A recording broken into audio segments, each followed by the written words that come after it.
Hello dear health seekers, Inga from Health Origins here. So today I'm going to show you how you can easily slow roast or slow cook your beetroots and your carrots in your oven, ready for sandwiches or curries or other recipes, and saving you time in the kitchen. So let's begin.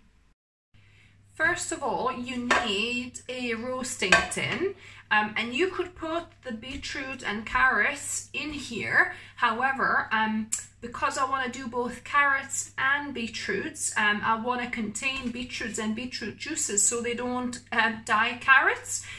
So I'm going to put the silicone baking tin in here for the beetroots, and then the carrots can go here, or I might actually do it the other way around because there's more beetroots, so the beetroots might go separate and I'll put carrots there. So what you want to cleanly wash your carrots and your beetroots. I've scrubbed them all, and I'm just gonna take the end of my carrot, the end of here if it needs cutting, and I'm just gonna put them there.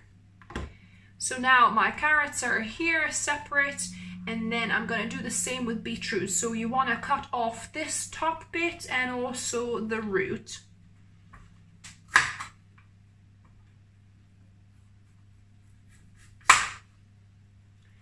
So this is good enough. So yeah, just any kind of root, and that's ready to go. And if you've got bigger beetroots like this and some other ones are smaller, what I'll do, I'll do this in half. So I'll cut this in half so they kind of cook. So those two I'll cut, and these ones I'll leave whole because these two are slightly bigger than these ones, so for them to all kind of cook through properly.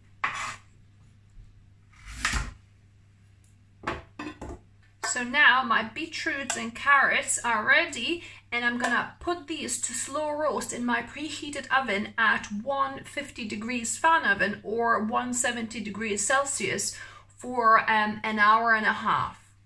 In fact, hour and a half to 2 hours. So I'll check in an hour and a half to see if they're done. If not, then I'll probably need another half an hour.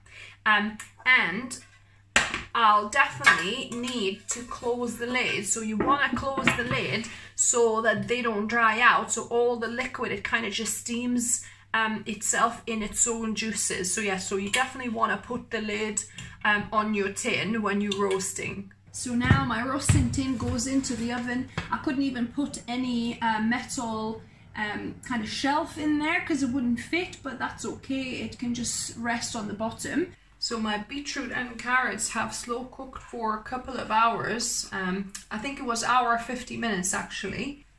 So let's make sure that it's nice and cooked. Yeah, so it's cooked through.